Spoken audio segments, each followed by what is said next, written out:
Welcome to the first community-made event, where we are gonna be having some United States versus Soviet Union action. So first game is on town map. US is assaulting and Soviets are defending. Alright, so we have Soviets on defense on town alpha line, where the US is trying to take over. Anyway, it seems to be that the guys are already rushing A3, which is what you should be doing at the beginning of the game. And yeah, getting map control essentially. And it seems like the Soviets already fucked up the US rush. There's still a little bit of barn fights going on here. The high ground is taken by the US and we're failing to jump on the crate, which is interesting. This is sort of supposed to be a good clan match, no? Anyway, it seems like the Soviets managed to get the control. And we are transitioning to planting some mines on the main house. However, they're completely disregarding the barn control, which is the most important thing in this point, which US is getting for free with a singular kill. Wait, what? How the Soviets are throwing, man? They legitimately got the control over A3 and then just ran away. And US is taking over. How? Massive blunder by the Soviet team, which basically nets US their first contested point capture.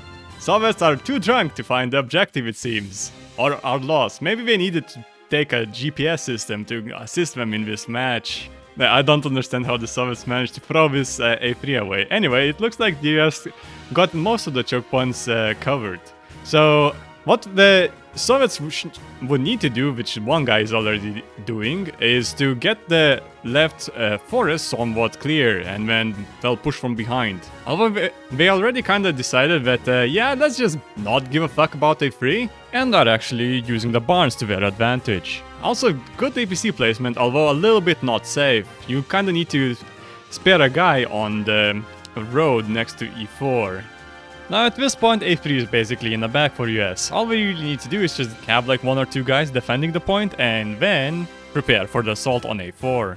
Okay, so there's gonna be a little bit of a lull in the gameplay, cause the US will need to reposition a little bit. As you can see from the other perspectives, they are doing the drives by bikes, which is not exactly the best of an idea, so they need to do an APC. Also, this area to push via the echo side is really not great, because you can see everything from this road or the barn. Although there is an attempt to deny the spawn approach. Although one guy did manage to pass somehow next to the barn and is now apparently killing everybody. The man is killing us, man. Now being next to the barn alleviates some of the pressure that the Soviets might exert by camping the high ground. Interesting driving mechanics being observed over there from the spawn. And T20 is being abused just as every Soviet team should. Are we really going to be observing T20 in this? Oh, shit. Oh, look. The US team is thinking of another strategy, which is to go to the A4 spawn and then do jack shit. They are going to get a few kills, but I'm not sure what the plan there was. Although he's not really achieving much in the forest, he can potentially deal with a T20 in there, and then that might help a little bit with the offense frontally to the A4. Anyway, the rest of the map looks to be like they're doing the flank from behind, which is essentially what we needed to do from the very get-go. But it seems like the Soviets already spotted the guy that was doing it. So look at this US guy, right? He's flanking the A4 and is not aware of the T20 guy. T20 guy manages to see him, he goes prone, the T20 guy goes... No! What is this prone tactics, bro? Looks like the US is trying to brute force the echo side approach, which is definitely an option. However, when your opponents are seeing everything you do via the barn, it's gonna be a bit hard and is going to require shots to land for the US party. Now it seems there's a couple of people pushing from the echo side, which is nice, and there's another one for a crossfire assistance on the flank to the back. Now this is gonna definitely require some good shooting, and Big Bad Ben is definitely capable of it, and it seems to be fragging his way in. Now, since we came into the back approach, the barn is definitely under threat. The Soviets are holding their own for a little bit, but now none of the defenders are left ever, since the Big Bad Ben decided to go ham with his M2 carbine. And interestingly enough, with the not quite the correct approach, they managed to frag their way through the A4. The Soviet guy completely ignores the guy in the barn because he plays with no sound. Maybe he needs to join the no sound church of Magblad. Now we have an interesting situation when the US is covering the house that is facing the church and the Soviets are covering the spawn of the US. Some nice frags coming in from Hydraulion from the Soviet Union. Thankfully, though, looks like the US managed to bang their way through the coverage and yeah. Getting control of A4 once more, which is very much important because the rest of the objectives are a lot easier to get a hand of. So it looks like the Soviet Union decided that they again don't want to be an objective and prone tactics outside of it is the correct choice of action here. The guy with the next to A unfortunately died now, but it kind of did work. He did get, I think, 1 kill there, 2 kills. What is the strategy, man? Just go from echo side and then overwhelm the enemy that way. Like, come on, bro. Poor comrade unfortunately doesn't have anywhere to go. What am I observing? At this point, the US doesn't have any hurdles and can skidoodle their way up to the objective and cover the massive field behind the church, which would make the defense significantly easier. 1-1. Watch out, there are S-mines on 01. Although there is a little bit of a surprises left for the US by Soviets. Anyway, we're coming up across the church where you need to control the area on A4 exit, and when this basically stairs up, that's all you really need to do. Because the other two approaches, actually 3 approaches, are kinda hard. The Soviets are doing good by placing an APC in a graveyard, but that's a little bit too late and they're placing it a bit too close. I think the US already got this in the bag. And this amazing camera work is really helping me with focusing on one thing at a time. And I definitely love seeing the columns instead of the action that's going on right now. There's still a few individual duels going on, but they're not really going in Soviet favor overall. So yeah, there is some covering happening. What exactly should be happening right now from the Soviet end? They should be spamming some APCs and hoping that they could overwhelm the US eventually through that, and not just go through one direction, which is apparently the old medcrate next to the stairs. Also remember that APC? Well, it's getting destroyed. Interestingly enough, there's a Soviet guy in the top of the church in the cap still. Like, come on, dude, you could have cleaned up this thing if you actually tried. No one was even checking that. So this 01 point is quite frankly the hardest to take once if you still have all of the spawns left. I'm not entirely sure how many they have on the lines active. But it looks like the US is already taking over the point control. There are a few explosions from the Soviet side, it seems. They should be spamming way more S-mines to make this absolute cancer for the US team. And again, I see pretty much the same mistakes that have happened on the church side. Seems like the Soviets are still managing somehow to defend the point by the sneaky approaches, which is essentially what we should have been doing from the very get-go. So look at the way the US is like positioning it. Everyone is just covering the same approach. Like, look, there's one guy in the garage, one guy here, which is the usual spot. One guy covering the back. Well, sort of covering the back, he's kinda dying. Interestingly enough, neither of the teams want to peek each other, and one guy just managed to fail a nade into the objective and is now running away. Oh, watch out, there's someone in E4 double to your house. So.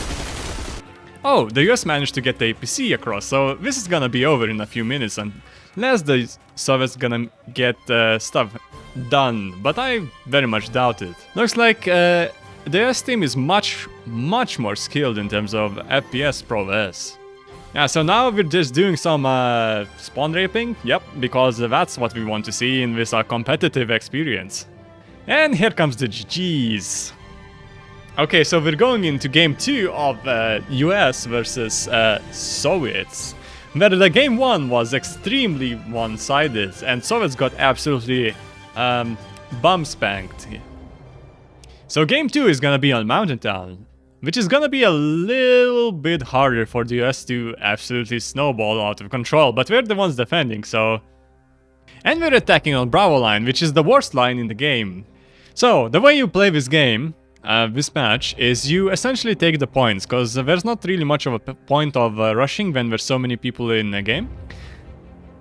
You can, however, rush to the left side, but that's probably gonna be covered considering the player skill level on the S side. So I would just take B2 confidently and then do something with the APC, like prep that on the right side, or something like that. However, we're still forcing like it, and the Soviets managed to completely get destroyed, which is not really that unexpected. You guys didn't even bother with your squad names, obviously, why would they do that? Although Soviets have the high ground with their SMGs, which are not the best for these kinds of ranges, the US is still pushing up via the relatively coverless area? Not that it matters since FierceAxe just absolutely doms everyone. Enable god mode for soviets.com.exe, yes? Aw, okay, he didn't do that. Okay, so the Soviets have an idea of putting a tank below. Which is an idea, but it's probably not gonna work. Because most of the people, well, infantry mostly, are gonna be putting themselves on top of the bridge, which is essentially what is happening right now. And that tank is gonna be useless.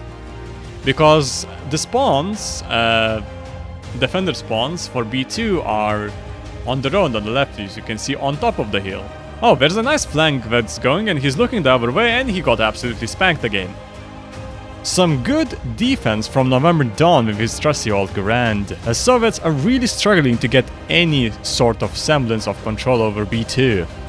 The number advantage that the Soviet maintains in this area just cannot be taken for granted. However, November Dawns just keeps on playing around the train, ring around the roses, and manages to blink them all down. Playing for stats. Obviously.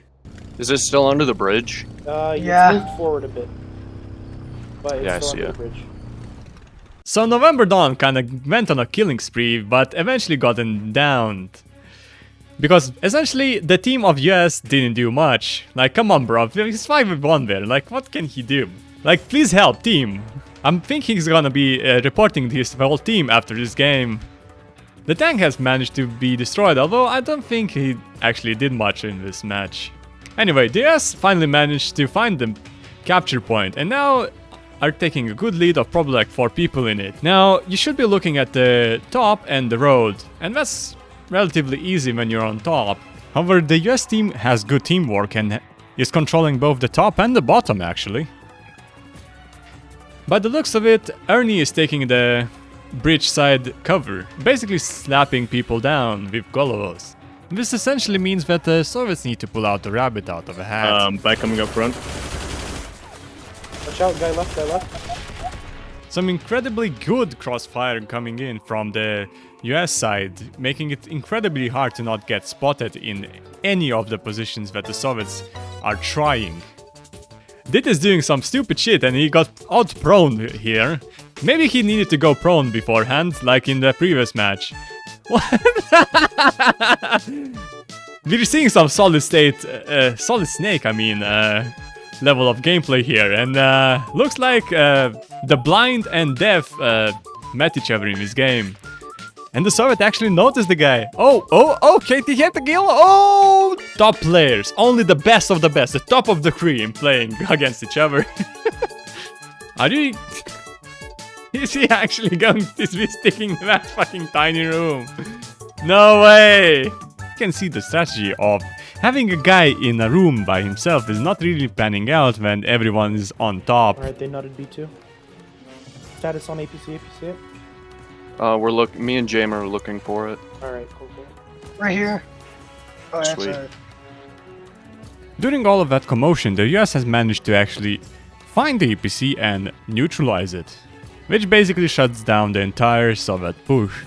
What they should be doing, or at least trying to do, is pushing an APC on a B3 left side from their perspective, like on that hill on the left, or behind now.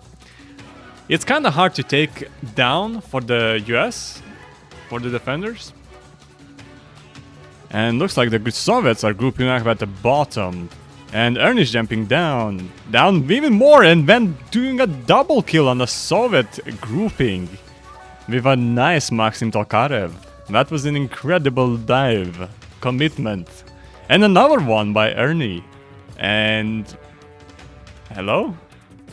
Okay, so Ernie is now somehow not seeing the guys anywhere. Ernie, question mark? Or maybe he was too preoccupied by shooting the people on the road, I don't know. Anyways, it looks like this is kind of stalemating across the B2. Now, we definitely need to be having like a player of the game, and I think it's gonna be again Ernie, although he did do a bit weird stuff. Okay, so now we see that again the map control is happening for the US side. They're again stacking on the top side, and the Soviets are gonna try and take it back through brute force, it seems. There's not really much of APCs I see, which is ultimately how they should be playing with and what do we have here? A completely oblivious T-20. I wonder what's going to happen to it. Again, we're seeing some amazing prone tactics, because clearly that's the way to play. It was blessed by the almighty Red Bjarne. There's basically a shit ton of duels in the forest right now. It seems like it's just complete chaos. So we're now having some rat gameplay of just camping in bushes and being prone. There's not really much of an attempt to get some sort of coordinated assault going. And it doesn't really look like the Soviets are winning the duels that they're getting themselves into. Although, we just saw a pretty good trade. Oh, and here comes the APC, finally from the Soviet side. They're going to push the aforementioned forest on the left side, which is probably the best option we have right now, if we're going to try something. Because as you can see, pretty much it's not covered at all, although the US already is sniffing the APC out. Now this is where the Soviets basically need to pull out a pretty good escape, and it doesn't really look like they're able to do that. And we're getting a classic situation where essentially the APC is next to the enemy objective and you're getting kinda backcapped, since there's a couple of people already pushing for B1. Oh, this is a banger. It's going towards okay, B2 so right now now. we're seeing both Terra and Ernie push up to B1, which is probably gonna be taken by these two. They're kinda spanked the last match, and I'm having full confidence in them. Looks like there's not much of defense going on, apart from one guy being in the, well, attic, which is not the best of ways to defend this point. However, the Soviets have prepared a little bit better for B1 assaults already. Also, I am a bit perplexed why we're not spamming more APCs. Isn't that what the Soviet faction needs to do? Or maybe we need more nades. Need more explosives. Some nice happy feet from the Terabyte. Now seems like a combo of Ernie and Terra is terrorizing the objective of B1. Although they are getting more reinforcements, however, it looks like the Soviets are kinda having trouble. However, Ernie's down, and now however, it seems that the Soviets have finally managed to push through the coverage that the US has managed to take on the garage. Although there is still quite a few of the US in the house on the back, which makes it still very hard to take the objective control back, with the amount of people inside that house. It's basically a house party going on in there. Anyway, it looks like any semblance of push is just gets shut down by the US, because ultimately they already have most of the places kinda locked down, and the Soviets are just constantly pushing themselves and doing the strategy of we have more bodies, and maybe if we put more dead bodies in the objectives, we're eventually gonna get it. But that's not a viable strategy, at least in this year. Yeah, the poor Russians. They're getting decimated! And now we're seeing Ernie come in the point and absolutely Golovol one guy, Dom another guy. Oh no, that was not Golovol. Well sad. How is that guy not dying, buddy? Hey? Hello? Yes, having a bit of a blunder here, and I'm a bit scratching my head. Maybe it's because it's the captured MG34 that eventually is confusing everyone on the US side, you know? Even though there's no Germany on in this match. And it seems like Did has a massive flank which net him a double kill, and Ernie is also helping out with some of the assistance from the flank. And the point is kinda empty again?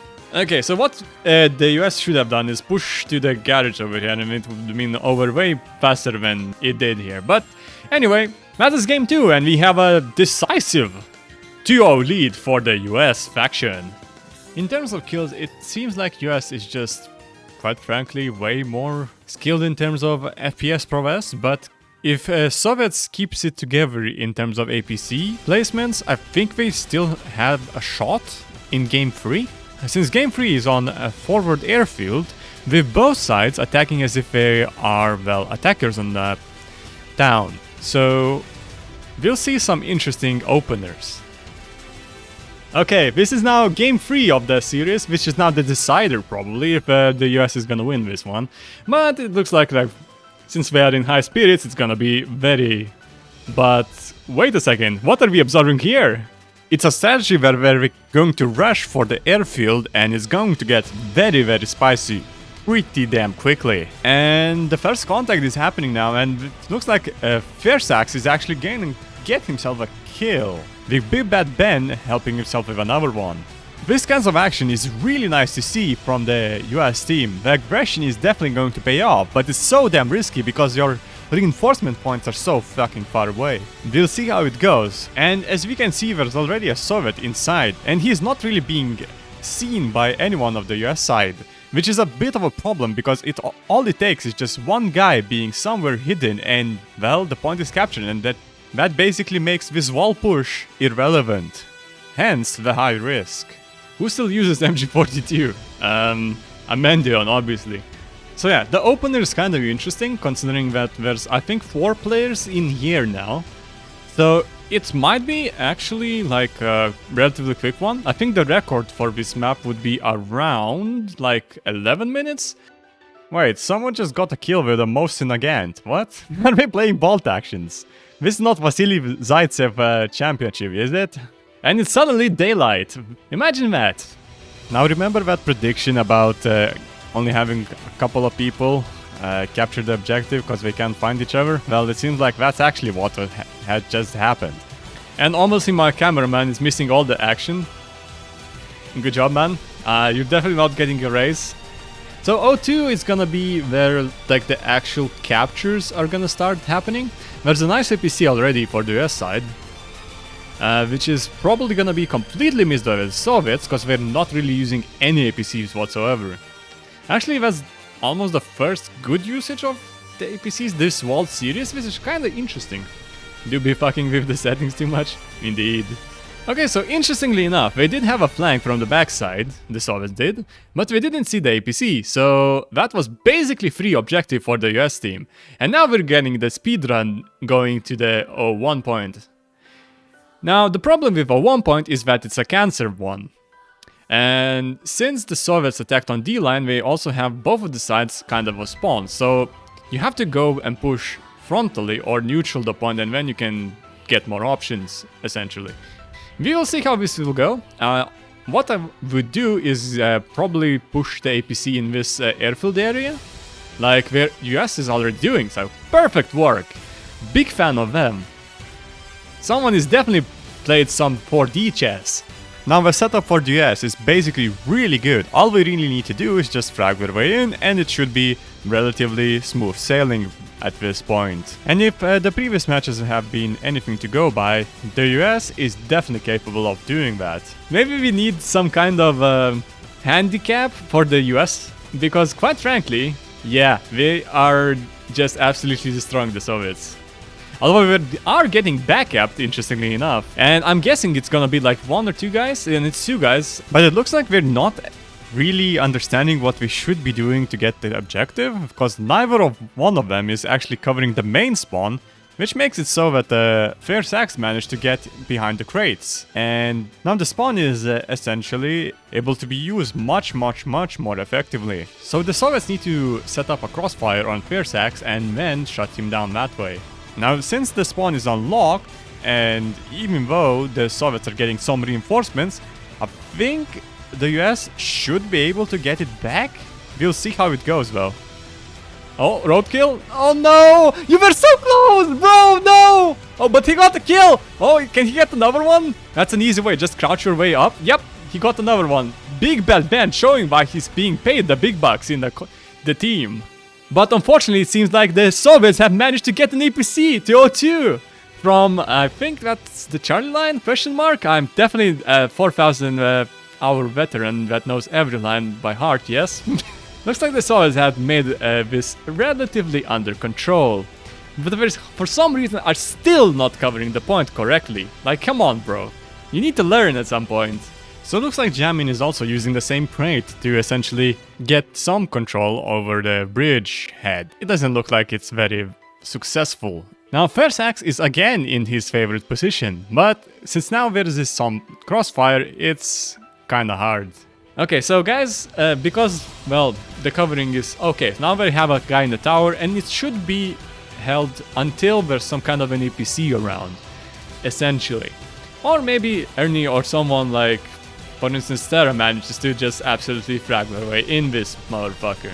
And we're having some nice view from up top, and it looks like the US is still kind of figuring out things, feeling things out. Yeah, it doesn't look like it's going that great for now.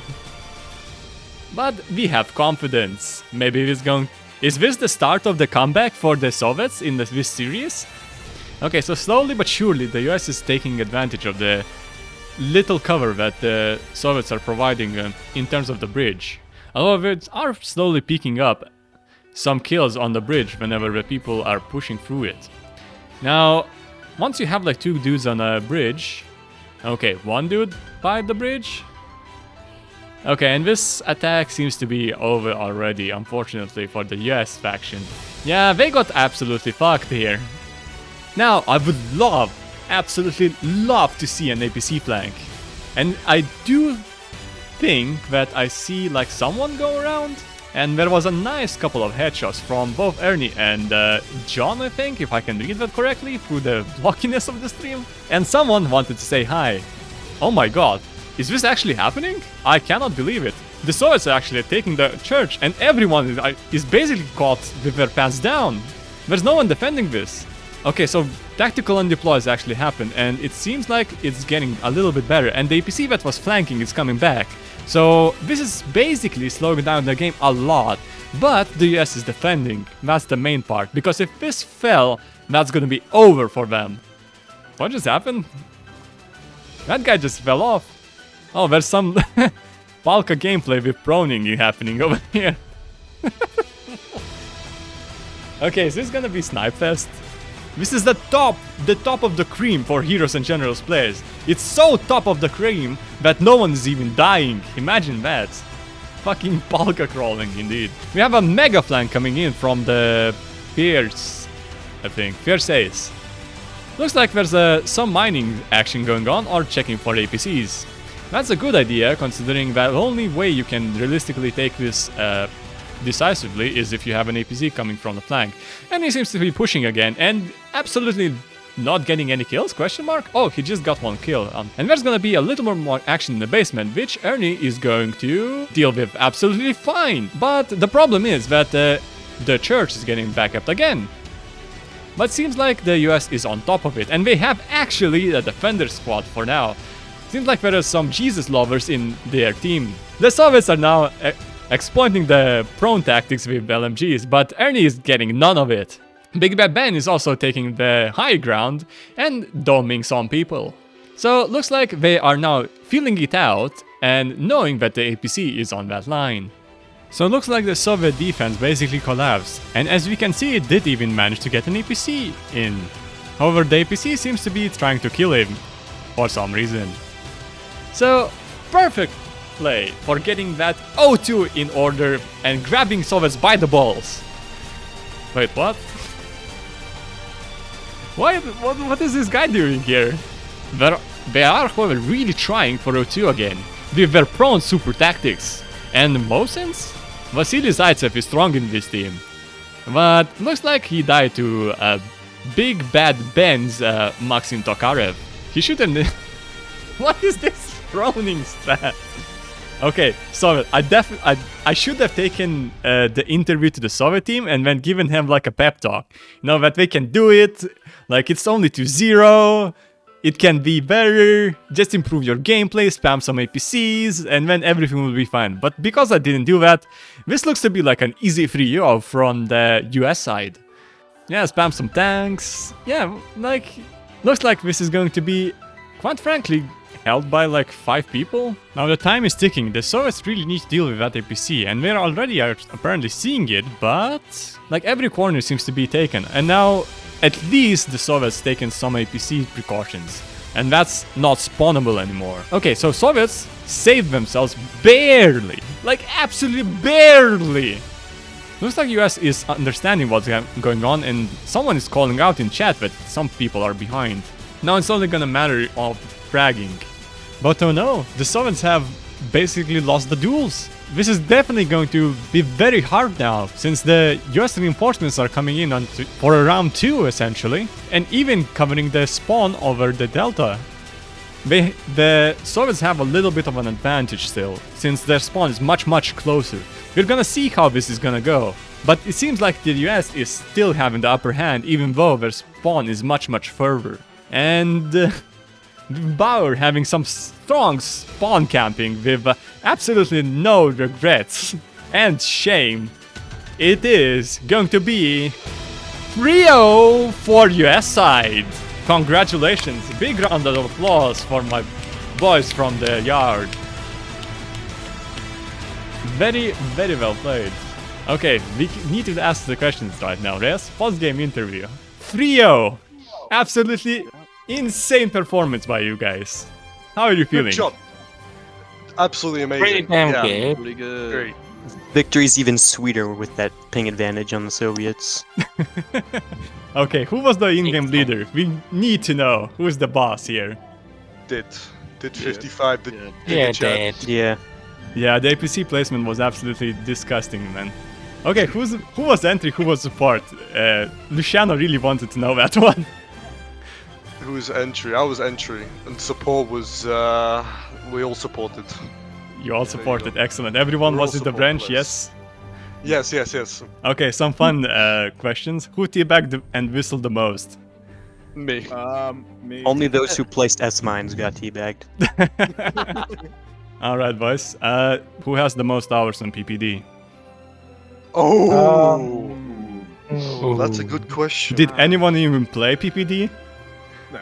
No. Come on, boys! You were winning 2-0! Trying to stop. I had you know what? I had the grease gun. I was using the grease gun. Oh, I wasn't man. using PPD. You know what? You're throwing, Ernie. You're throwing. Imagine Thanks, not guys. using PPD. Superior weapon. If I could have got the Liberator pistol, I would have used that. Where do you guys see yourselves in 2 years with this amazing victory? Your mom. Where do I see myself in 2 years' time? H&G Esports 2025. Yep, Yeah, attending the majors for $1 million prize pool. 1 million. Probably in the grave. Yeah, 1 not million is aiming too high, low. huh? At least 69 million. Yeah, 420 I feel like is a good number to aim for. Yes, of course. And that has been it for US vs Soviets match of the Clan Wars. Hopefully you enjoyed it, and have a good one, boys.